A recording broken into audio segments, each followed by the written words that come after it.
Agora a questão é, quando nós tomamos uma atitude boa, maravilha.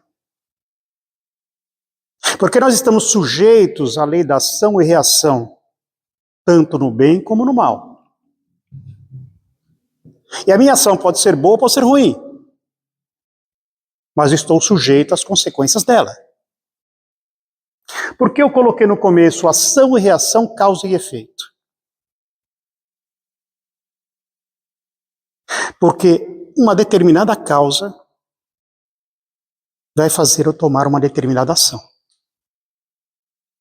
Pode ser boa ou pode ser ruim, mas ela vai ter um efeito. E esse efeito pode gerar uma alegria ou uma tristeza, mas ela vai gerar uma reação. Em sentido contrário. Vai voltar para mim de alguma forma, em algum momento. Se não nessa vida, em outra. Porque é uma lei de Deus. É uma justiça divina. Ninguém escapa dela. Porque não há privilegiados perante Deus. Todos somos filhos em pé de igualdade. Com os mesmos direitos, mas com as mesmas obrigações, com as mesmas responsabilidades. Ninguém escapa da justiça divina.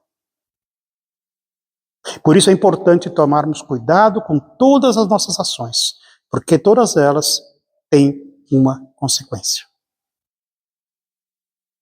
Tudo bem? Antes de darmos continuidade sobre ação e reação,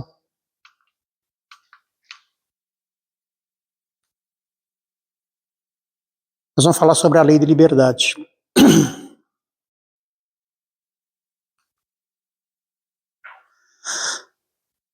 Para nós estarmos sujeitos à lei da ação e reação, o espírito precisa de liberdade. Sem a liberdade, ele não pode tomar decisões. Se ele não pode seguir adiante para aprender com as experiências da vida, ele não evolui. Então ela é uma condição básica para que o espírito se realize, para que ele atinja seus objetivos evolutivos. Agora, uma coisa diferente do que nós pensamos. A liberdade não é total para nenhum de nós. E vocês sabem por quê? Porque muitos fazem questão de dizer, eu tenho a liberdade de fazer o que eu bem entendo. Tem? Nós temos? Não, nós não temos. Por quê? Porque nós vivemos em sociedade. Nós vivemos em sociedade. Todos nós temos os nossos direitos. É por isso que existem regras, existem normas, existem leis humanas. Para restringir a nossa liberdade. Porque se nos deixar à vontade, nós ultrapassamos os nossos limites e acabamos atingindo os direitos dos outros. Aqueles que têm a consciência da sua liberdade, respeita o próximo, respeita o direito do próximo. Aqueles que não respeitam, acabam estando sujeitos às leis humanas. Por isso que nós precisamos viver em sociedade, em harmonia, existem leis para isso. Um exemplo tão simples, tão bobo, que parece tão normal, vamos dizer assim. Quantas pessoas não param o seu carro na porta de uma garagem? Cadê o respeito ao direito do outro de entrar da sua, de sair da sua própria garagem? Quantos não param numa vaga que precisa colocar o tempo? 1 hora, 2 horas? E larga o carro lá e não coloca. E depois é multado, reclama. São normas. E por que essa norma? É para a prefeitura ganhar dinheiro. Não é só isso. É para que todos tenham o direito de utilizar aquela vaga durante o período, durante o dia, 1 hora ou 2 horas. Se muitos podem usar aquela vaga. Nós não pensamos assim. Só pensamos que a prefeitura quer ganhar dinheiro. Se eu não tivesse essas regras, eu colocaria meu carro às 7 horas da manhã para trabalhar e as pessoas tirariam o carro do lugar às 5 horas da tarde. E outros fariam o mesmo. E o direito do outro usar uma vaca? Onde está? Percebe que a nossa liberdade ela é relativa? E precisa de regras porque nós não aprendemos ainda a respeitar o espaço do outro? Nós pensamos que sabemos, que respeitamos, mas não respeitamos tanto assim. Mas nós temos a liberdade de pensar. Nós podemos pensar o que bem entendermos. Eu posso pensar o mal do outro, posso pensar o bem do outro, posso desejar o bem do outro, posso desejar o mal do outro. Posso viver com pensamentos negativos que acabam me trazendo depressão, angústias. E também posso pensar em coisas boas, que levantam o meu astral. Eu tenho a liberdade para pensar o que eu bem entender. Fácil assim? Só que nós somos responsáveis pela faixa mental dos nossos pensamentos. Por quê? Vocês já aprenderam. Acredito eu que vocês já entenderam. Que nós atraímos aquilo que nós pensamos. Se eu tenho bons pensamentos, quem que eu atraio? Senão os bons espíritos. Mas se eu vivo na negatividade, nos pensamentos negativos, na maldade, me alimentando com esses pensamentos, o que que eu atraio? Espíritos ainda inferiores, que têm o prazer de fazer o mal. Então vem nos incentivar a fazer o mal. Nos alimentar com esses pensamentos negativos. Então a nossa responsabilidade sobre os nossos pensamentos é muito grande. Tudo bem? Nenhuma dúvida? Nenhuma pergunta? Então vamos lá. Por que eu falei de liberdade? Porque vocês já estão cansados de ouvir que nós temos uma bênção de Deus em nossas vidas, chamado livre-arbítrio. Por isso que nós temos liberdade. Nós temos o livre-arbítrio, o direito de decidir o que vamos fazer. Deus é tão bom que nós, quando saímos do reino animal e encarnamos, podemos fazer parte do reino humano, nós não temos a inteligência ainda suficiente para viver as experiências pelo livre-arbítrio. Nós somos espíritos que ainda estão começando a engatinhar. Então é como uma criança. Aquele filhinho pequenininho que os pais cuidam, direcionam. E assim é feito conosco nossos primeiros passos como encarnados. Os espíritos vão nos dirigindo e nós não temos ainda a inteligência suficiente. Fica fácil para eles nos guiarem pelos caminhos do aprendizado, sem muita dor e sofrimento para nós. Chega um momento em que nós, podemos dizer assim, espíritos medianos, ou seja, já atingimos um certo nível de desenvolvimento intelectual e moral. Então nosso livre-arbítrio passa a ser maior. Só que as nossas responsabilidades também. E aí atinge também, vamos dizer assim, o espírito se torna um espírito mais elevado. A influência dos espíritos em ondas oscilar já é pequena, porque nós já temos todo um processo de evolução e de aprendizado.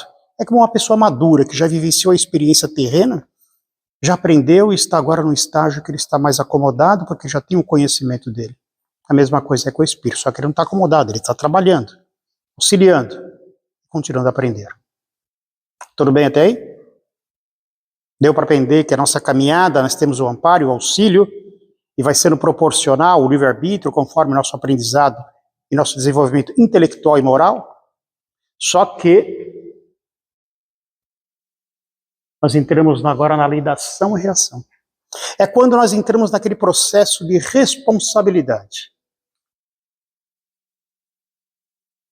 Tudo que ocorre em nossa vida é nossa responsabilidade. Não existem vítimas. Fala, eu sofro por isso, as coisas acontecem por isso. Não existem vítimas. Tudo é consequência de nossas ações. Se não é dessa vida, é de vidas passadas. Mas acreditem, nós não somos vítimas de nada. Toda dor e sofrimento tem uma consequência de uma ação anterior, de algo que nós fizemos. E estamos apenas colhendo. Se nós aprendêssemos como bons filhos a seguir as leis de Deus, nós não sofreríamos. Mas que leis de Deus são essas que eu tenho que seguir?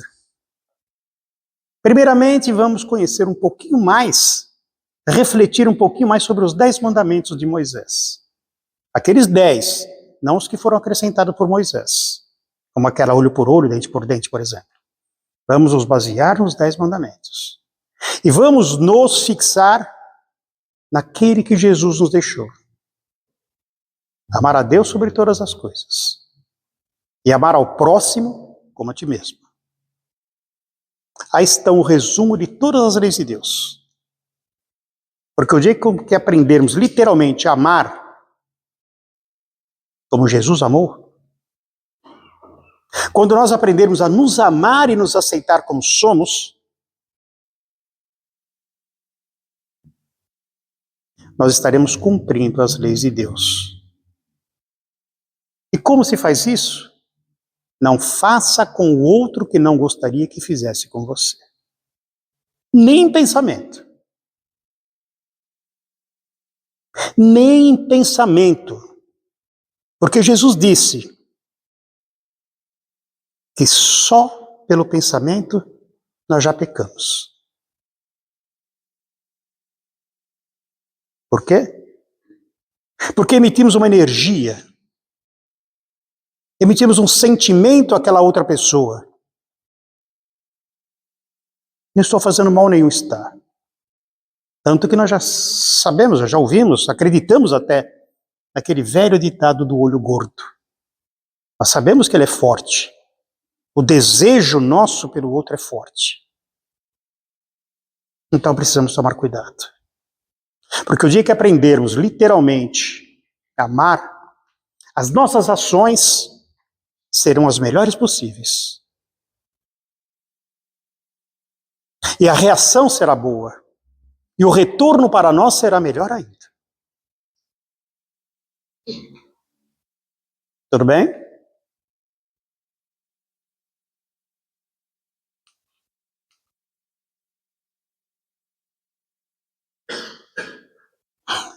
Paulo nos disse sobre a semeadura. A semeadura é livre, mas a colheita é obrigatória. O que ele quis dizer com isso? Feijão vai ter que colher feijão. Se plantar coisa boa, nasce coisa boa. Colher coisa boa. Plantar coisa ruim, vai colher coisa ruim. Perfeito. E ele deixa bem claro, a semeadura é livre. Eu tenho o meu livre-arbítrio, eu posso fazer o que eu quiser. Ninguém me impede. A doutrina espírita diz que nós somos livres para fazermos o que quisermos, para respeitarmos a lei de Deus. Nós somos livres. Ela não nos proíbe de nada. Deus não nos proíbe de nada. As leis de Deus não é uma imposição. É um ensinamento. Siga o se eu quiser. Nós não somos obrigados a seguir nada. Mas nós estamos sujeitos à lei da ação e reação. As consequências, sim. Essa é obrigatória, ninguém escapa dela. Porque é a justiça divina. Então os ensinamentos e o conhecimento para nós vêm para nos alertar. Cristo nos trouxe os ensinamentos, todos são leis de Deus. Como segui-las? Jesus passou aquele tempo todo ensinando como seguir as leis de Deus. E ele foi exemplo disso, de amor, de caridade e de bondade. Se seguíssemos literalmente isso, não haveria dor e sofrimento em nossas vidas.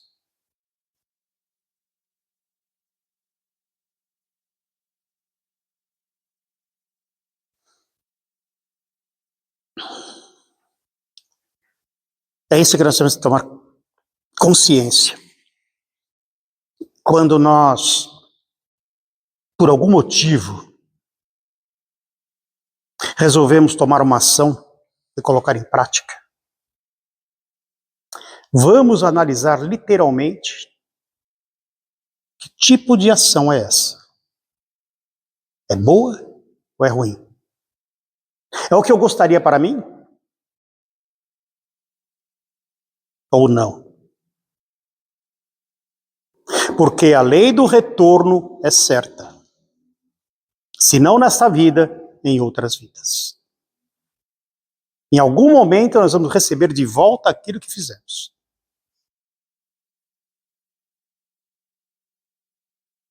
Não tem escapatória. E como ela vem para nós? Como provas e expiações. Como provas e expiações.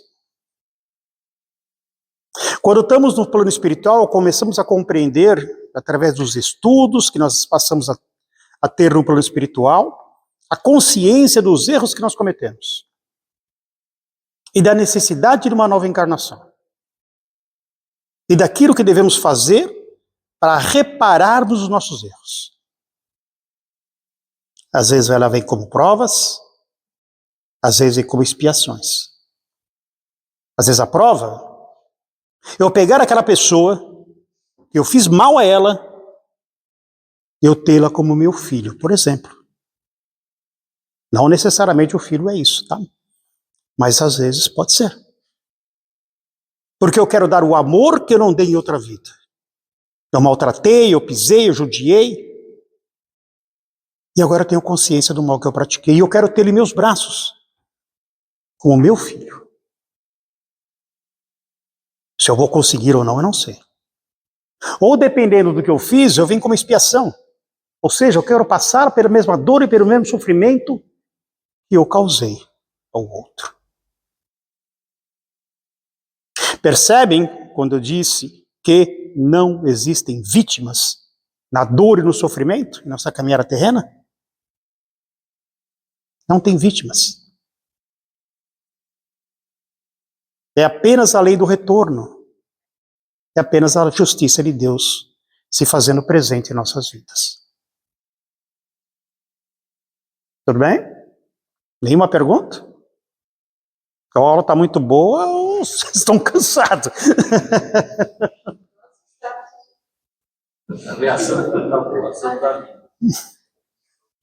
Vocês podem ver que a lei de causa e efeito, a princípio, dá a impressão de que é um castigo de Deus.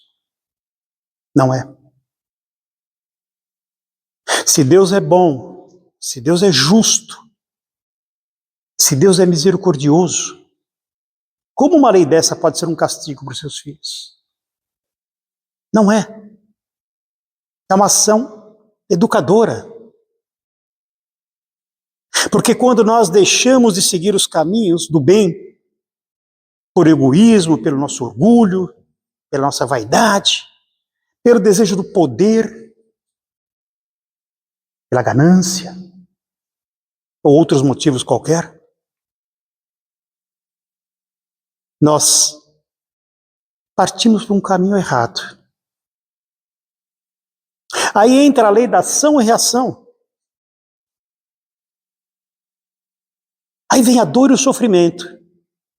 Com qual finalidade? Castigo? Não. Nos trazer a consciência e nos redirecionarmos no caminho do bem. É por isso que essa lei é que rege todo o universo e mantém em harmonia as criaturas divinas, em todo o universo. Porque seguem os caminhos errados, pela dor e por sofrimento, ela nos traz de volta para o caminho correto, quando tomamos consciência.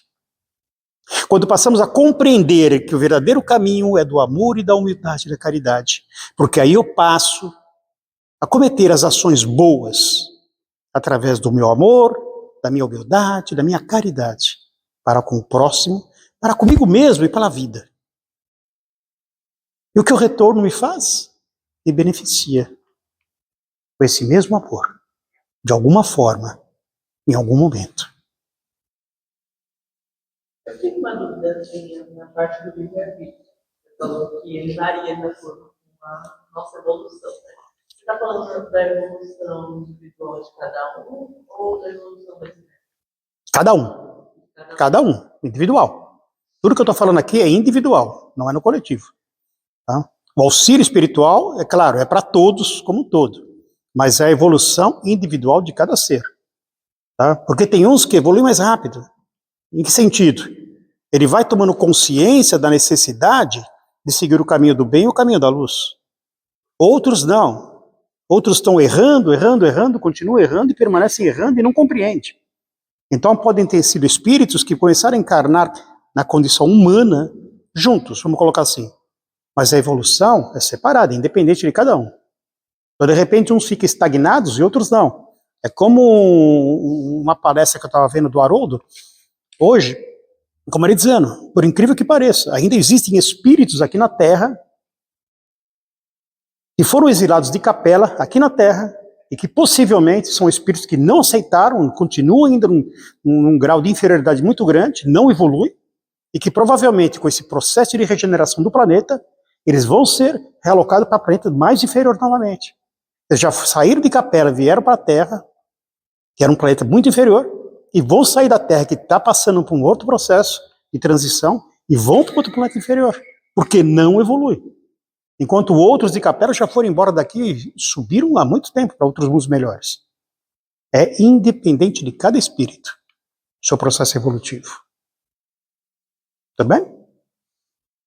A Terra é inferior à capela. Assim. Aliás, na nossa galáxia, a Terra é o único planeta de provas e expiações.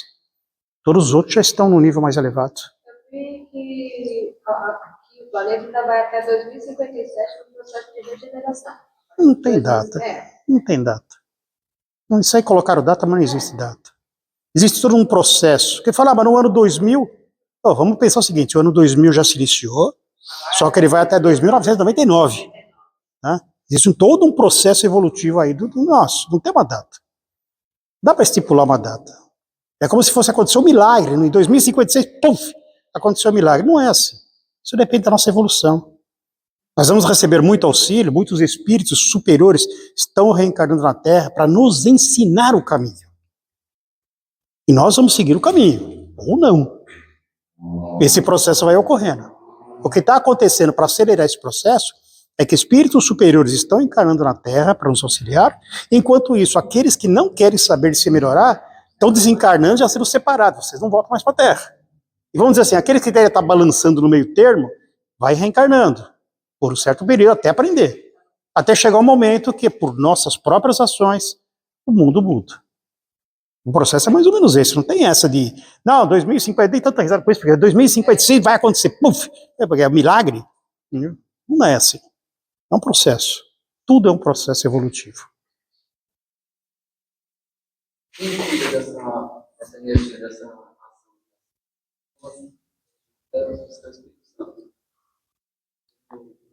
Quem cuida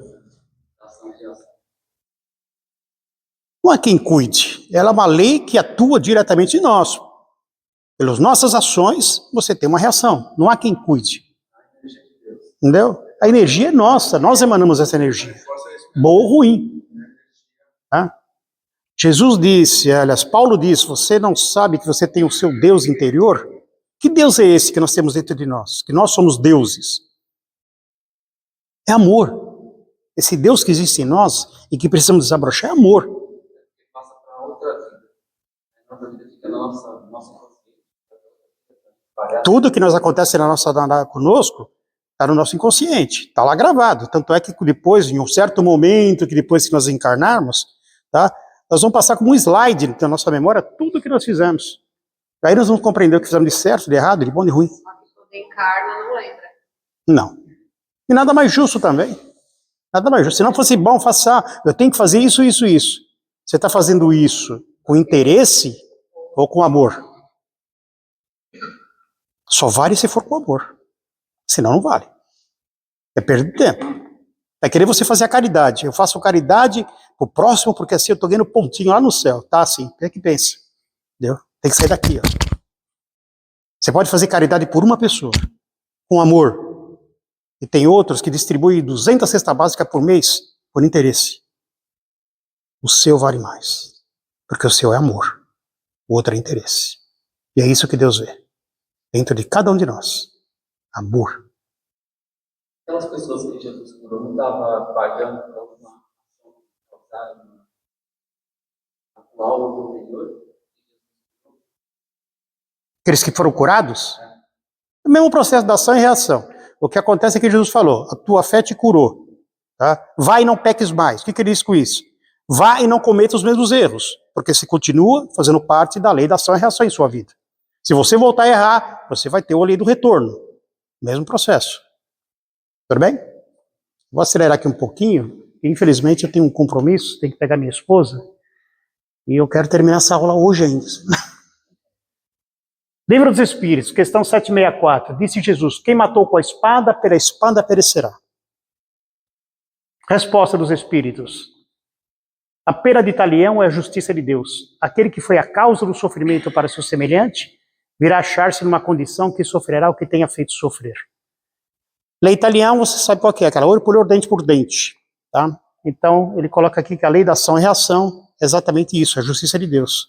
Olho por olho, dente por dente, entre aspas, a maneira de dizer. Ou seja, aquilo que você fizer, você recebe de volta.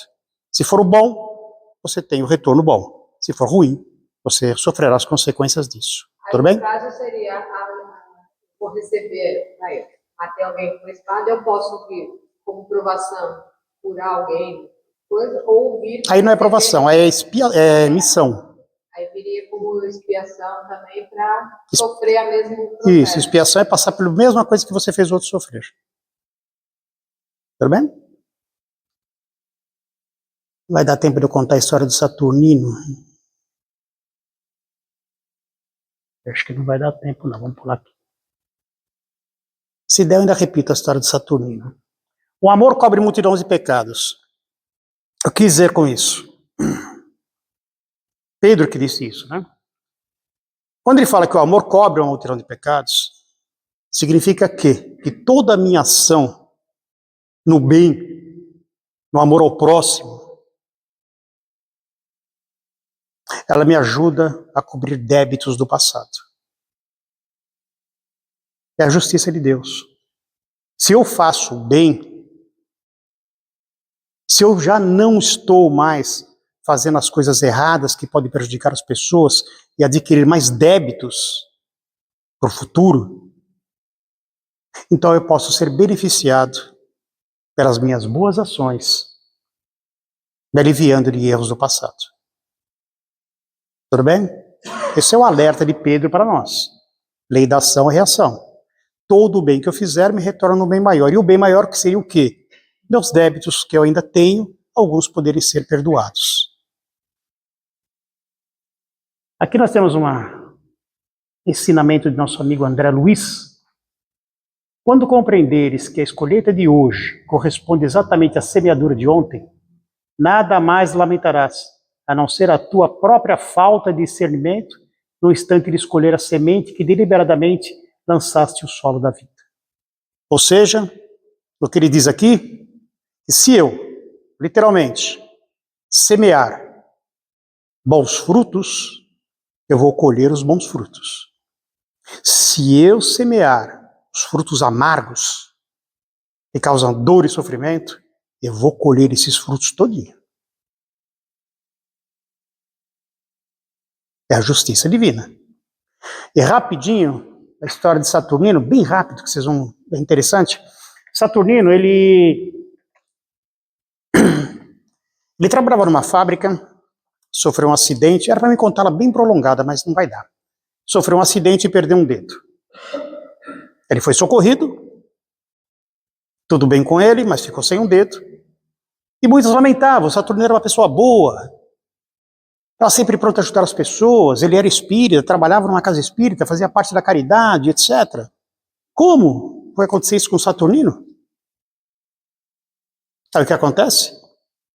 Saturnino, um dia trabalhando, ele voltou a trabalhar na casa espírita, ele estava trabalhando num trabalho mediúnico, e o espírito quis falar com ele. Quis esclarecer para ele o porquê do acidente dele. Aí veio falar para ele que em outra vida, ele tinha sido um fazendeiro, ele tinha escravos. E um escravo simplesmente cumpriu uma inflação. Ele considerou um erro e ia ser castigado. De que forma? Mandou pegar esse escravo e colocar o seu braço naquelas máquinas de engenho que triturou o braço do escravo. Ele, consciente, depois que ele desencarnou do erro que ele fez, ele pediu para reencarnar e passar pela mesma situação. Em algum momento da vida dele, ele queria perder o braço. Era a expiação dele. Só que como ele se transformou numa outra pessoa boa, o que aconteceu com ele? Ele só perdeu o dedo. As boas ações dele amenizaram o sofrimento dele, como disse Pedro. O amor cobre uma multidão de pecados. As boas ações dele aliviaram o sofrimento dele. Mas por que ainda teve que sentir a dor do dedo? Ele sentiu pelo menos um pouquinho do sofrimento que ele causou ao outro. Mas foi bem aliviado pelas boas ações. Tudo bem, gente? Então agradeço, tá? Tinha mais coisa para mim falar, mas infelizmente o tempo aqui. Mas eu acho que deu para esclarecer legal, né? Então obrigado. Obrigada, irmão. Família. Deus, nossa esposa, vai com Deus. Tá bom. É nosso.